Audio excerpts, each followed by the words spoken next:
In today's competitive landscape, consistent brand visibility is the key to establishing yourself as a thought leader in your industry. By leveraging our comprehensive media platforms, podcasts, magazines, press releases, TV, and radio, you can position your brand as the go to authority that customers trust. Our cross platform strategy amplifies your messages across various formats audio, print, and video, reaching diverse audiences and maximizing your brand's impact. Whether it's a feature in a top magazine, a guest appearance on our podcast, or a TV interview that captivates your audience, we ensure that your brand becomes a household name. This multi channel approach not only increases credibility but also deepens customer engagement, building that long lasting trust and driving your business forward. Take the next step towards becoming the leading voice in your industry with us as your visibility partner. Ready for your bold messages to be amplified? Partner and be a sponsor at Level Up Academy by Doc Leland. We have a limited VIP sponsorship available. Email us at lua@levelupbydocleland.com. Subject: VIP sponsors.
Welcome to our TV network. This is your bold branding.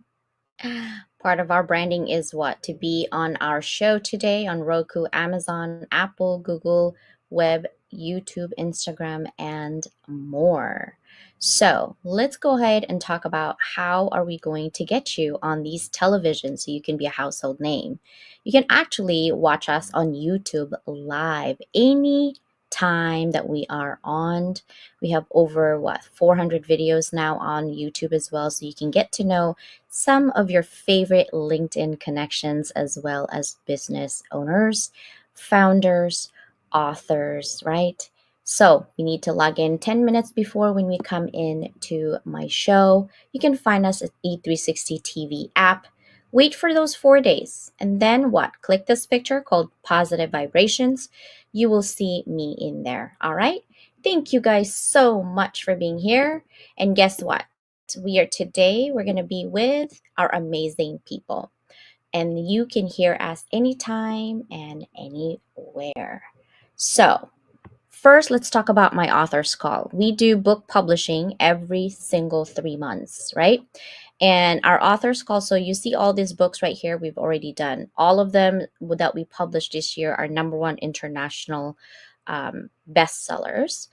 We have really good reach in terms of international. One of our books actually is in major distribution.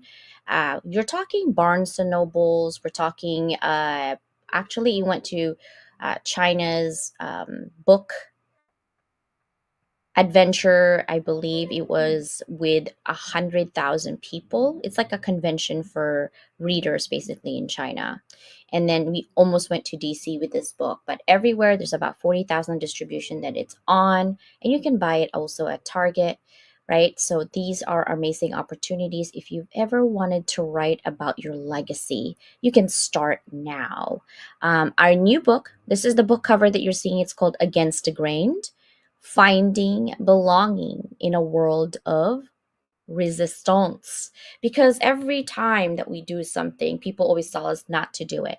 But why not? They're just giving us our limitations. So, my sister Susanna Dawn is the head of this. We basically take turns, right? Last Rebel with a Cause was mine. This one is hers, but we do the same thing at Level Up Academy. So, this is our book again. And once you are our authors, you'll get a meme of your own. Ta-da! Welcome everybody! Happy Thursday! How many people we have today? I don't know yet. We will see. But today I have lots of special guests that I want you guys to get to know.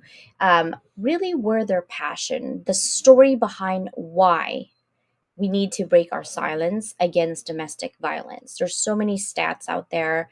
And when you're living in your comfortable home, drinking your coffee in the morning, thinking, oh, let me see my calendar, what's for the day.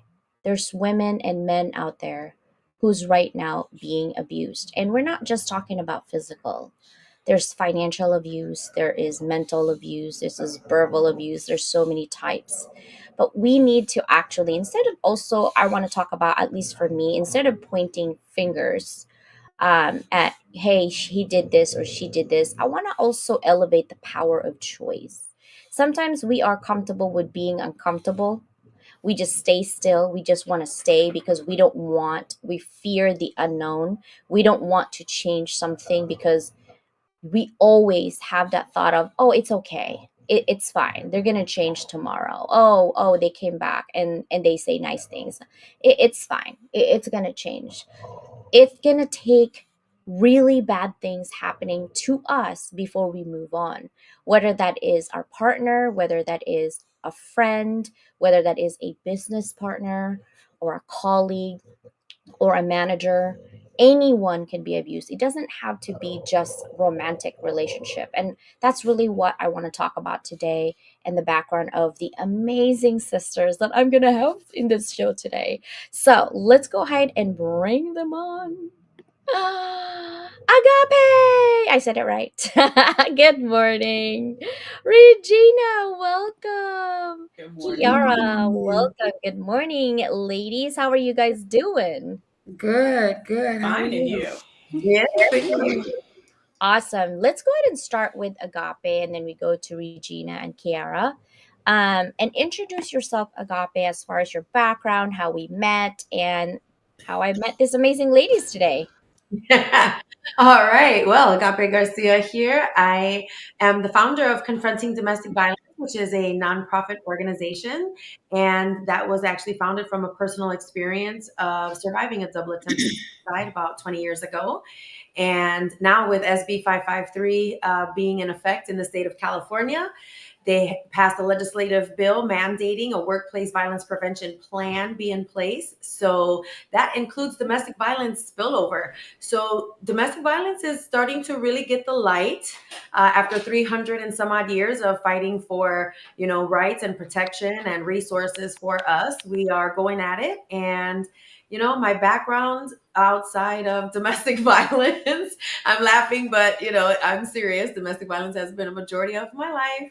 I'm just doing everything in the community on all angles around that umbrella to help. So thank you so much for having me here. We met through the Hounds of Business. That was an amazing connection. Oh my goodness.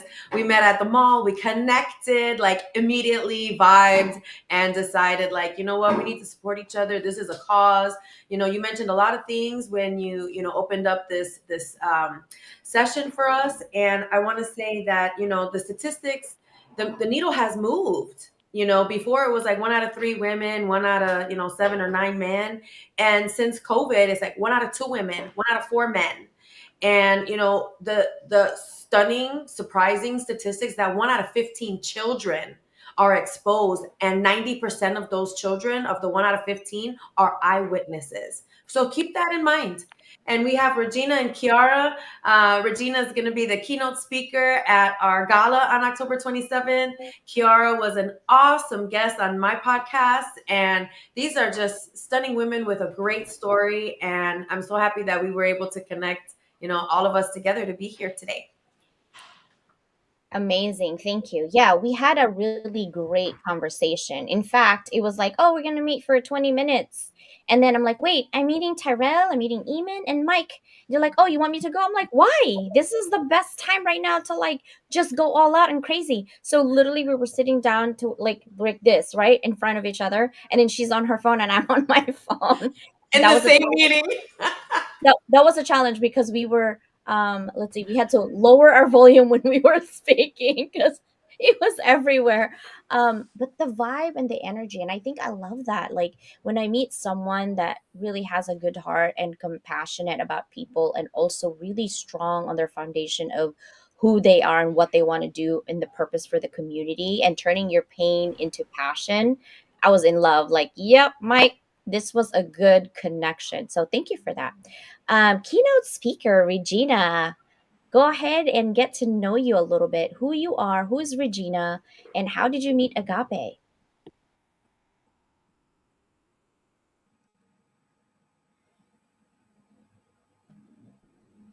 Can she hear us? Regina, can you hear us? I don't think she can hear us. Regina, it's your turn. Can you hear us? She's not able to hear. Okay, how about Kiara? We'll go back to Regina. I'll text her while we're doing that. Sure. Okay. Hi, yes, I can hear you. So I'm a registered nurse by trade. I'm a case manager located in Las Vegas, Nevada. And I knew that I wanted to tell my story long ago while I was going through domestic violence, while I was in the thick of it. But I didn't feel like I was in the right space to do that mentally. But so years later, now that I'm not in that situation, I joined a business community where they help like develop business and all those different things. And there was someone there that was talking about sharing your story and finding empowerment from that and things like that. So I was like, I have got to share my story. I'm no longer dealing with that. I'm in a much happier, much more peaceful state. So when I came back home from the event, because it was in Atlanta, I started looking for people that were hosting events about domestic violence around Domestic Violence Awareness Month, October. And that's where I met Miss Agape. And she was so kind to allow me to be a guest on her platform, on her podcast. And it was like an instant connection. It's like she's my sister, and I love her dearly for even introducing her to me to you. And thank you for having me today. Awesome. Hopefully, Regina, can you hear us? I don't think she can hear us at all. Regina, can you hear us? How do I that? Regina, can you hear us? I think it's her. I can hear her sound, but I don't think she can hear us. That's the problem. We're going to go round robin again with Kiara. I think she needs to go out, and come back in. So Kiara, in terms of that, I'm so glad that you're actually here. Now, what is your relation to like domestic violence? Like, why have this conversation? What is the relationship between that conversation? Well, as early as I can recall, I was like 5 years old. That's like my earliest memory of my childhood, watching my mom go through domestic violence and just feeling like, I wanted to be in a space where I wanted to protect her. And I felt like, every time that her boyfriend would come to the house, there was a a possibility that I would lose my mom because, I would hear it, and knowing that I wanted to break that generational curse because not only myself and my mom have gone through it, but her mom, and my great grandmother, we've all been through it. So now that I have kids, um, and I went through domestic violence. Once I educated myself, while I was in nursing school, I did a whole lot of education in psychology and all those different things, how trauma is transmitted through the DNA. And, it freaked me out. Like, oh my goodness, to even know that trauma, trauma can be transmitted through DNA prior to your conception was profound for me. And I'm like, I already have kids. I'm already going through this. I was assaulted while I was holding my child. Like, there's no, like, so I know that it's been really close.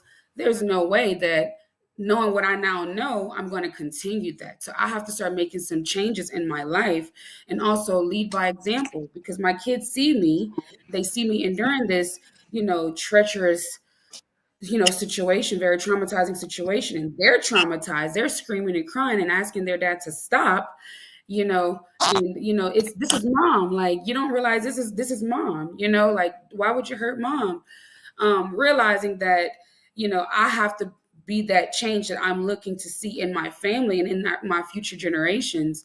So I started to empower myself and educate myself and, reach out to community resources. And, thankfully, one of my instructors at the university I attended, she specialized in intimate partner violence. And I didn't realize until after she helped me that she was also a victim and not, since survivor. And she spotted petechiae in my eyes one day while we was in class, and she's like, were you strangled? And I'm like, yes, but she noticed by the pinpoint, blood spots in my eye, the petechiae. So realizing that, like, in so many years I was silenced. So many years you were taught to, whatever goes on in the house, you keep it in house. You don't tell anybody your business. Very young, at around 11 years old, I was sexually assaulted by my mom's husband, and we were in a church community at the time. And I tried to tell my mom, and she didn't believe me. She didn't believe that he could do that because he had a higher rank in the church. So I went to someone in the church that I knew she loved me and she adored me.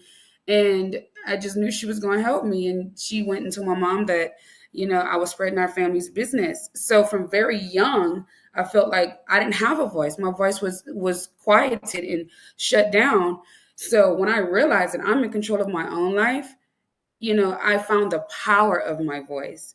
So speaking for all the people that don't have a voice right now, or they don't feel like they're in a safe space to even speak out, I represent for you guys. I want to cry. Like, oh my gosh. I'm a visual person and I'm also an empath. So, like, I feel the pain when you said that and you say it so nonchalantly.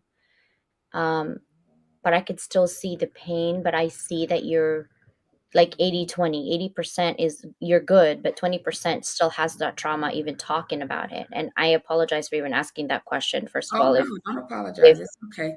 I sometimes I don't want to re-traumatize people because there are times where I've seen in a community where there's, abuse happening, even verbal or physical. Usually it's physical. Mhm. People don't really consider other abuse or other forms of abuse as abuse. They Mhm. only consider physical as an abuse. And what they don't understand is like controlling your checking account, right? Mhm. Controlling your phone. Those are a form of abuse. That is Right. power of choice, right? But Exactly. women just think, oh, they just care, right? We make excuses for behavior we know in our gut is not acceptable, but because we Mhm. don't have boundaries and we don't know and we don't learn, there's so many things we don't know as people, that what is acceptable, what isn't. But by the moment that you try to do boundaries, it's because you already had enough of it. Mhm. So I think that having this conversation is crucial. And I hope that Regina is able to Yes, talk. You hear me? yes. Yay! I have voice.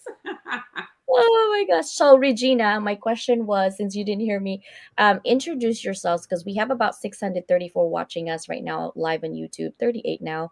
I wanted to get my network to get to know you, who you are, and how did you actually get connected with Agape and in this domestic violence conversation? Okay. So my story starts. I'm Regina Hiremath. I am the founder of Alamonia Life it's a divorce blog. And my story started when I was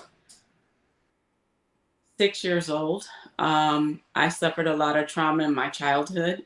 My parents didn't raise me, and so I was raised by family members and other people and suffered abuse in every way.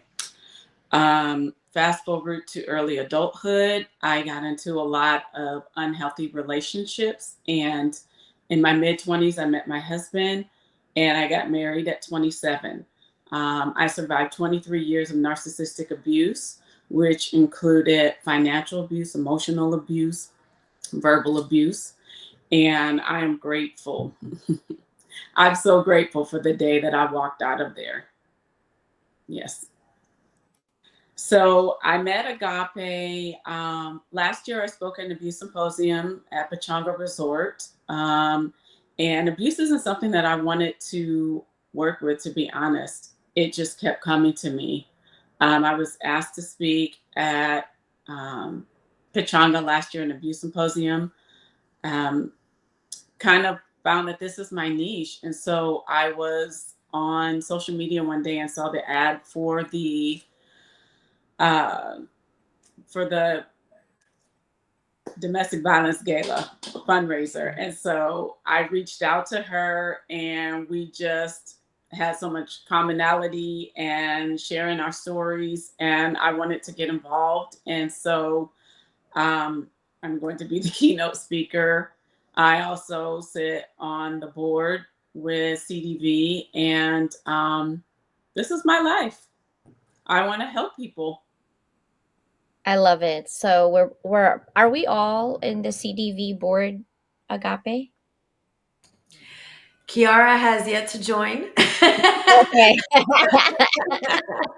We're both so okay, that's awesome. Now, Regina, are you local? Are you in San Diego? Yes, I am. I'm in Escondido, so just FYI. We definitely need to meet up in person. I'm in Escondido. Oh, I'm in Vista. Okay, so we're So not that close. far.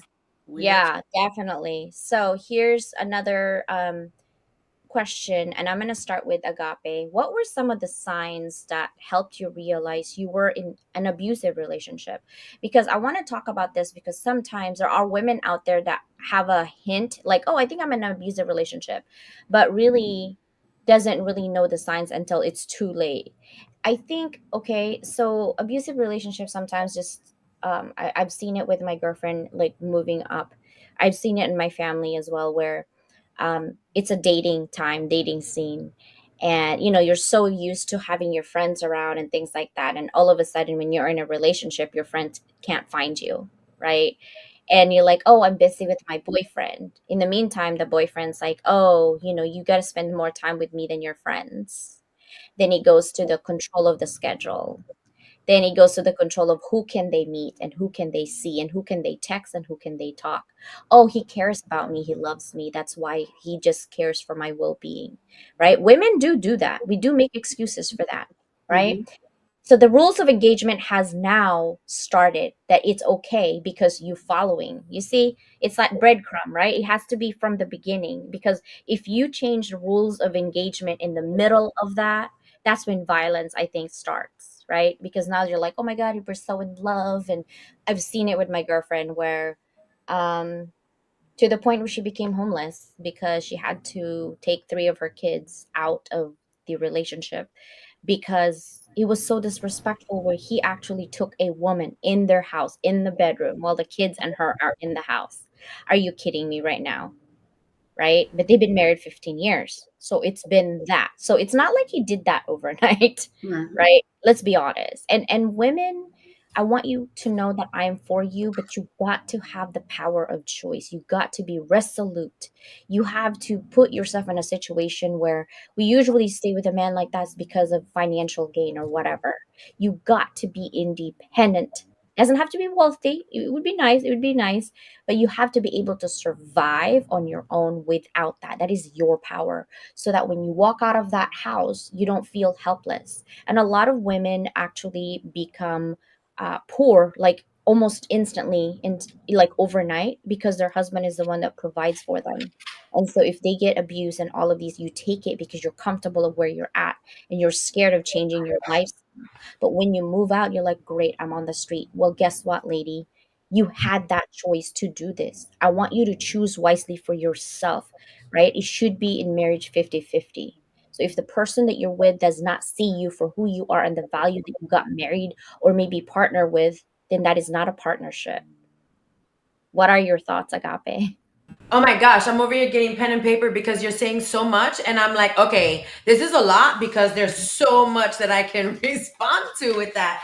I mean, I would first like to address, the violence that you're talking about. A lot of people do associate violence to physical, like Kiara stated, she was holding her baby while she was being abused.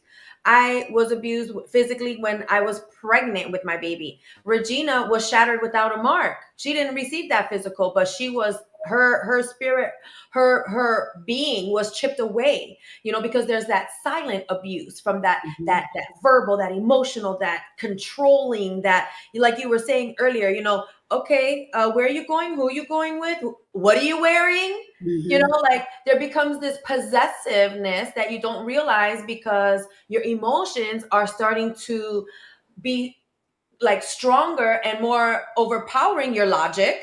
Okay, so that's how we start convincing ourselves. And then, when do you realize that you're in that situation? There was a question directed to me, like, how did I know? Well, I have generational trauma that Kiara touched on earlier. I was in my mother's stomach when she was, in an abusive relationship. So not only do I have that generational, I also have that gestational, right? I received trauma before I was even brought into the world. So in my teenage years, like you were saying earlier, CJ, in your teenage years, you don't even realize it. Well, yeah, I come from a broken home. I'm the only child. My sister passed when she was, 2. I was 3. My mother left. I was abandoned by her. I'm stuck with my dad. He's checked out, trying to cope with life.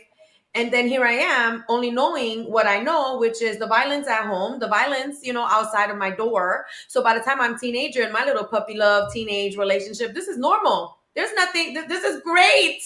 Okay. So when did I realize that it was not great was when I was pregnant as a teen with my first child. And I said, I'm not bringing my baby into this mess. I knew that it was not right. Something clicked when I was bringing a life into the world.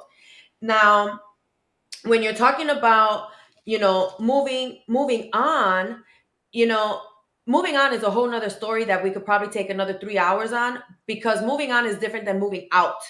Moving out takes the courage. Moving out takes the ability to acknowledge. The first thing you do is acknowledge the situation that you're in. And when you realize that that is not the situation for you, you start scrambling for what the heck are your options? What are the options? And sometimes when you identify those options, you're like, okay, those options are beneath me. Those options are scary. Those options I can't even see pulling myself together to do. But when you think about what is your current situation and where do you need to go, those options become detrimental to the decision you need to make, because you cannot make the decision if you don't know what your options are. All right. So once you finally make that sound decision, it's taking action. And that's where that fear comes into play that you were talking about earlier. That fear can be mental, that emotional, financial, spiritual, economical, the roof over the head. Fear is the biggest component that prevents folks from leaving the situation knowing that that is the healthiest thing for them. Because what is the end result? What is that? I don't want to say end result, because the end result is great, but it's that in between time, that fear of that unknown that you're talking about. Am I going to live in my car? Am I going to live in a shelter? Am I going to be somewhere safe? Do I have to am I going to even be able to sleep with one eye open to keep the other one, closed while I get sleep or stay awake to protect? You just don't know. And that is the fear, the biggest fear factor of it all. And, those boundaries that you're talking about, I'll break it down fairly quickly. When you are devastated, when your life is taken away, when you realize that this is not for you and you have to change who you are and you're trying to figure out who are you, it's okay. That's normal, because you're trying to redefine and retrain this conditioned brain that was, taught and pounded of so much negativity that it's okay if you don't know who you are. So put your boundaries around who you know you're not and let them grow and expand with you as you figure out who the new you is.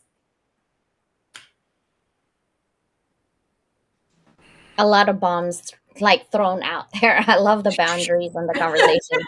No, I love it. And it's my brain actually went through the conversation when you said that it's the fear of unknown because we're comfort creatures, right? We like to be comfortable, and sometimes we like to be comfortable in the uncomfortable. It's kind of weird, but we do, right? Because we always look for negative things in our lives and we make excuses for every negative things in our life that it's everybody else's issue when really it's your choice is the issue, right? It's your boundaries that is the issue. It's the things that you're letting in yourself, but it's hard to swallow that you're actually making this many mistakes in your life. How dare I, right? I'm not that stupid. I'm smart. I It has nothing to do with that. It's a matter of the moment when your emotions take over your logic. That's when crap happens, Mm-hmm. right? I'm in love. Like, do you even know what love is? You haven't had love with your parents, so what do you know what love is? So what do? You watch what? Movies, what love is, right? And you see movies, they get beat up, they get abandoned. Oh, that must be love, right? It's really hard to define what love is for all of us, but what I want to define is what makes you happy. Forget about everybody else. What makes you happy? I wake up every day, honestly, is to find happiness and peace. That's it. That's my goal every day. What makes me happy today? Zombie makeup. Okay, so I went to TikTok and did my zombie makeup at 11 at night. They're like, Dr. Leland, are you nuts? I'm like, yep.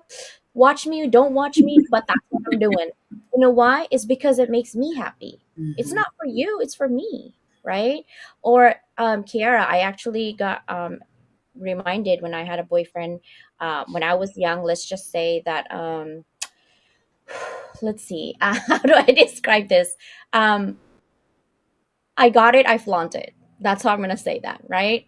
And when your boyfriend tells you, "Oh, that might be too," I literally looked at him. I'm like, first of all, why did you even talk to me? You talked to me because you thought I was cute. But now that you're with me or trying to be with me, now you're gonna control me. But then you're gonna flip the switch later on, saying, "Oh, now you look like haggard because I'm already dumbed down." I don't think so. And he's like, "Whoa, you're too much like that thinking." I'm like, "No, I've seen it in my family. My aunt is pretty and all of this and beauty queen, and the husband's like, you can't do this." So she looks like she dresses like a nun. And then by the time she dresses a nun, they get cheated on because now she looks like a nun. I'm Mm-hmm. confused what you guys want, right? So you know what? I don't care about what you want, what you think. I'm gonna do what makes me happy. I'm not Mm-hmm. hurting you. I'm not hurting anyone, right? So that's what my goal is. So now I want to go back to Regina.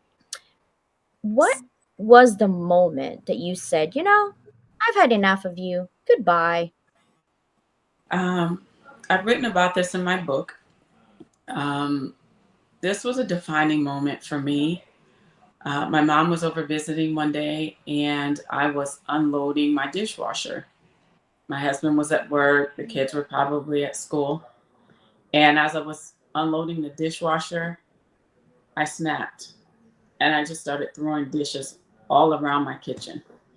And my mom was sitting there looking at me, trying to figure out what was going on because I hadn't really shared with anyone about the abuse I had been suffering. And so my mom and I ended up on the floor with her holding me until I calmed down. And it was in that moment on the floor with the dishes everywhere where I had become, you know, pressed under a life that was ever pressing.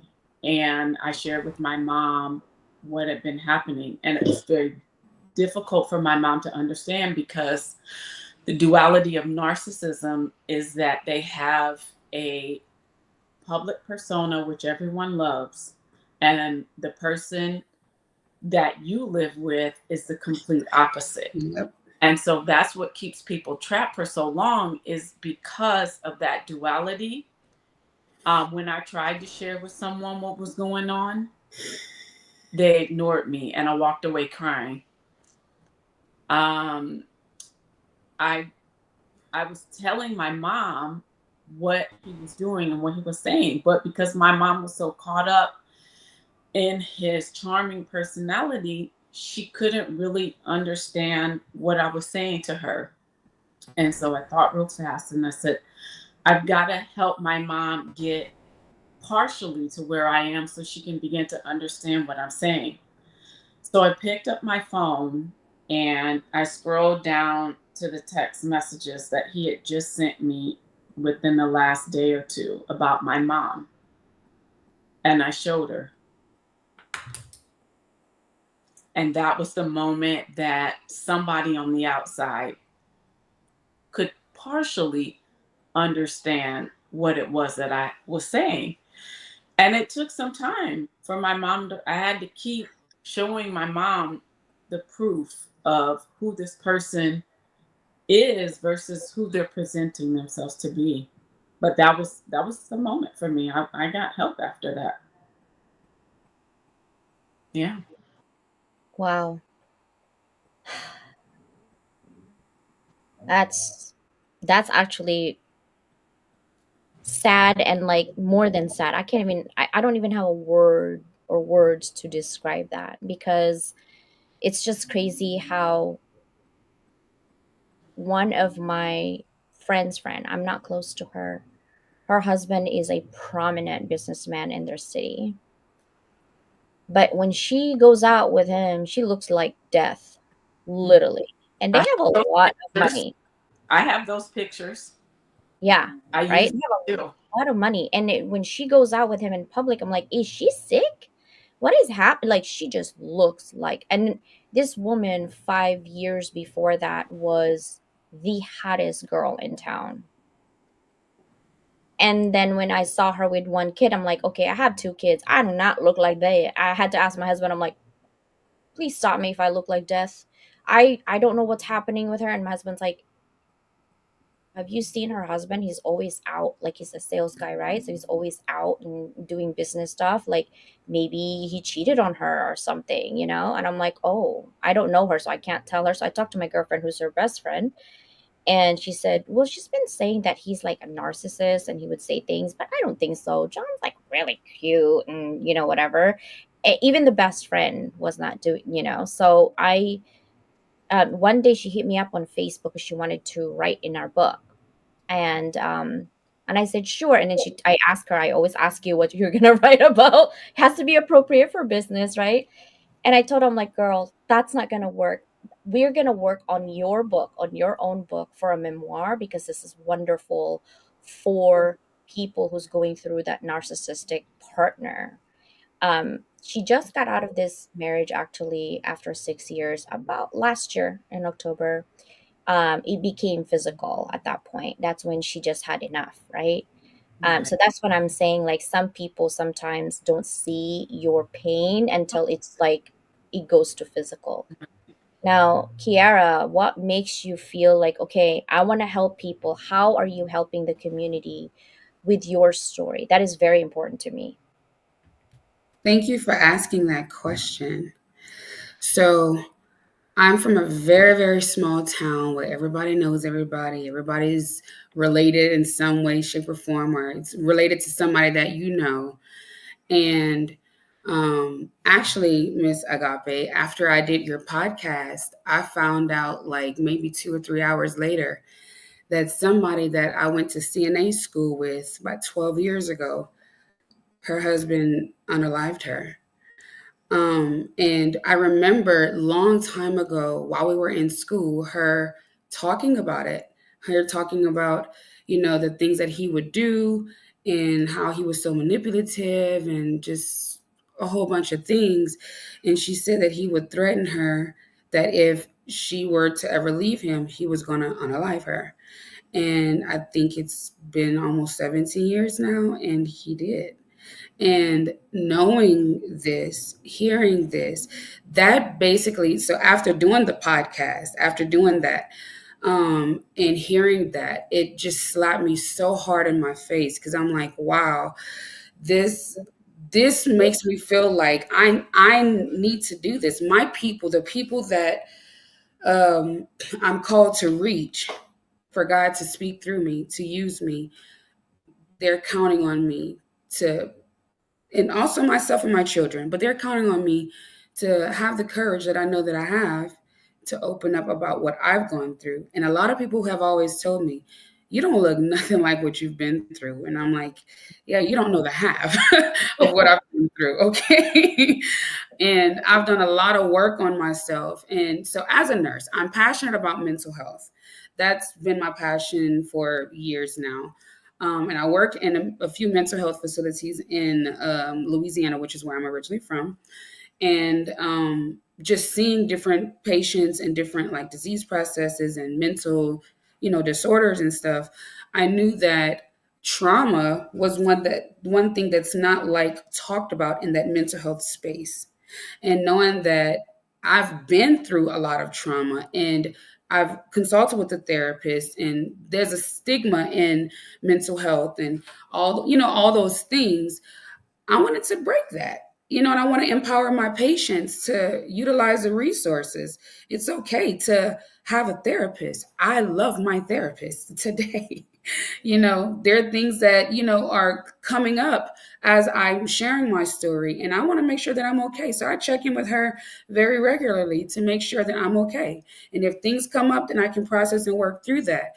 But that's just to show and lead by example. Part of that is leading by example, but just to show people there's so many different things that we go through, but there's even more resources out there to where you don't have to suffer in silence, and what you said, Dr. Constance, the power of your choice. You can choose. And the fact that, while I was in nursing school, I ended up getting kicked out because I failed too many exams. I've went through too many different things, missed too many classes, gone through in and out of safe houses, but not letting that stop me, knowing that, okay, this is what I want to do. So I'm going to do this. And I don't care how much he tries to sabotage me. I know that this is my way out and I have to bet on myself. So I'm going to do that by any means necessary. And I didn't have support. I didn't have a friend or cousins or sisters or parents to help me. I had to empower and motivate myself. Sometimes you don't have access to people, physical people, to like help you and to coach you and to, be that voice in your ears. Sometimes you have to know that it's within and to stand on that and to find ways to draw strength. When those times get rough. When I got kicked out, I wanted to give up because I couldn't believe it. I'm one semester from graduating. What you mean? Like, I'm going to try to do another appeal. And that was denied because I had already done two. And they were like, no. So I'm leaving with something. So I changed my major to general studies and I graduated. I love it. You're like, yo, Yes. hold up. I'm going to get my creativity box and I'm going to bring it. Listen, when I was Yes. going through my doctoral program, I had cancer. I had ovarian cancer. And I was, I think 1.5 years before graduation. I put on 5 years already on my doctoral program. And I was like, oh my gosh, I can't believe this is, and I was writing, and my committee members was, okay, I don't know who's writing, your kid or somebody, but this is not English. I was like, okay, well, English is my seventh language, so maybe that was old Latin. I don't know. So I was looking at my paper, and I was not coherent because I was full of drugs from chemo. And my committee member says, no, you're not. You're gonna stop for a year, and then we're gonna go from there. And I said, well, hopefully before I die, in my little box, it will say Dr. Leland in there. That was my goal. I'm already delayed. So when I graduated and when I got through my cancer stuff, I cried. And my committee, it was in San Diego. It wasn't an online program. It was an on-ground program. So I would fly for a year every weekend to come to class from Boston to San Diego every single month, right? My husband supported me through that with two little tiny babies. I gave birth, I popped that baby, I went to school, like get my doctorate. And my husband's like, you don't need that. I'm like, it's not for you, it's for me. Hmm. You don't need that. I do. Why? Why? You're going to be, I'm like, do you think I'm going to be a stay home mom for the rest of my life? No. Right. And I've always had that attitude, like, whatever I want, I'm going to get. Hmm. Right. And I don't care what you say or anybody else's say, because most people will tell you that you can't do it. It's not because you can't do it. It's because they can't do it. They see their limitations and Hmm. then they prescribe it for you. I'm sorry, what? I haven't even scratched my full potential yet. I know I got an attitude, but I'm gonna fix it, right? I'm gonna fix it, but for good. Like I swear, like I'm an only child, okay? I didn't grow up with mom and dad. I have a lot of trauma. I have a lot of anger. I used to throw bottles everywhere. Let me tell you, my house smells so good because it was like, Bath and Body Works had this when they were selling like, glass bottles. Oh, that was like, what do you mean? Poof. And I was like, whoa, roses, like my house was full of smelly good stuff. But it's like, okay, CJ, when are you going to stop the nonsense, right? Like, Mhm. you have to make a choice for yourself. Do you want to keep yourself sane or do you want to keep going because it feels good to just be naughty, right? And sometimes you realize, well, this is not the what I want, right? Mhm. And some people don't have kids who's going through this. Most of the people who have kids are your inspiration. You Mhm. do what you ever is necessary. But I'm glad that you said that, Kiara, about not having enough resources because that's why we're here today. Before we end, in about 5 minutes. And I want to go back to Agape and then Regina in terms of resources for our community because we're all here in San Diego. Agape, invite everybody to our event on October 27th and why we are creating this event. Oh my gosh. Yes, yes, yes. Please. First of all, the website is confrontingdomesticviolence.org. Also, confrontingdv, if that's too much.org. And on there, you'll see that we're having our very first inaugural fundraising event. It's themed as Taste of Old Hollywood. So show up in your Gatsby stuff, and it's going to be great. We have a live band. We have stuff that's going to be for raffles, for auctions. We have a really great evening planned. We have a keynote speaker, an honoree, a lot of social networking and things of that nature. Please show up. It is going to be a beautiful evening. Although it's a sensitive topic, we're coming together as a community to support the community. It's in Del Mar at Del Mar Social.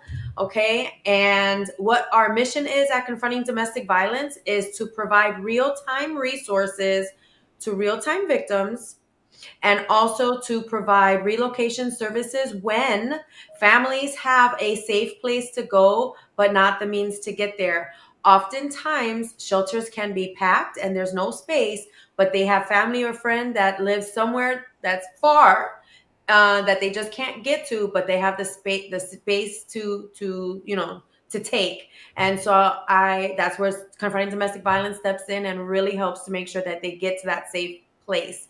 Every child deserves to feel safe at home. That impacts their livelihood, their learning abilities, and their maturity as they grow. I love that. So I just put a QR code on CDV up there. If you guys want to scan that QR code on your phone, you can. That goes to basically our website. The one in the middle is our event. So you get to know the event planning, the things that you can do. But really, besides that, I want to network with people and women who comes together basically to say, this is a problem and we're going to do something about it. Please join us. Hold my hand and let's join, right? And I think some women sometimes they feel like they're too good to actually be in that situation, even though they're in that situation. And that's why I love breaking the silence because sometimes we silently have it, but we silently don't support it, but we silently cheer for people. Why do you do that? You can't That's solve right. problems by being silent. You can't be on the sideline. Mm-mm. Yeah, if you don't mind, I wanted to say a couple things.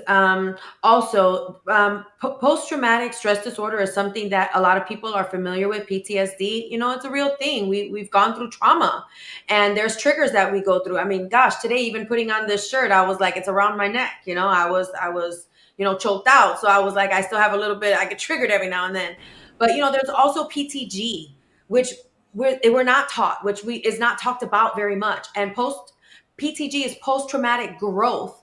Everybody here in this call, on this screen right now, we all define that. We all have gone through trauma and we have grown from that trauma. We are stronger, we are wiser, we are giving back to the community, we're leveling up, and we're doing something with that. We're about it. So post traumatic growth is a real thing, and that's something that is going to be at this event. Most everybody there has either been experienced something in the domestic violence, know somebody about, that was with domestic violence, and they all want to do something about it. And that power and control versus respect and love. You said earlier, I love, I love, I love. Ask yourself, what is most important to you, to be loved or be respected? Because there is a difference. And that social stigma is out there. Speak up. You would be surprised how many people come together and want to help. It really is truly a community that came from that and wants to give back to that. So just keep in mind, Confronting Domestic Violence is a resource. Family Justice Center is a resource. And probably some people next to you are a resource. Thank you. Thank you. And I love that. So if you're in San Diego, people, and if you know somebody in San Diego, people, copy the link in our YouTube channel and then share it because the QR code is in here. I want to end this conversation actually with Regina. I want her to have a space and literally invite them to your keynote on October 27th. And what are some of the maybe key takeaways, maybe one or two? I think for me, what I want to impress upon people at this event is that there are so many people who are living in the shadows, who are suffering from domestic violence, and there are so many aspects of domestic violence that people are unaware of. I was divorced before I realized that I was actually a victim of domestic violence. I grew up with a neighbor who was unalived by her husband when I was 12 years old. So, in my mindset, domestic violence was the physical aspect of it. And like I said, it wasn't until after I got divorced that I realized that I too, because of the financial abuse, emotional, and verbal abuse that I suffered, was a domestic violence victim. So I want to kind of reshape people's mindsets around what domestic violence is, and to also let people know that this is a plague on our society that we're all responsible to help to eradicate. It isn't just those of us who've gone through it, but those around us are also responsible to help people get out and to educate people and to change our mindsets around it so that we're the change. We are the change. We're the change agents. We're helping people. And maybe we'll help someone sitting there realize that they've been abusive to their partner. What can we all do? What can we all contribute? Break the silence. Exactly. Right? Because if you don't know what it looks like, how are you supposed to recognize it? You don't know what you don't know. Just like what Kiara shared. I knew it, but I didn't, right?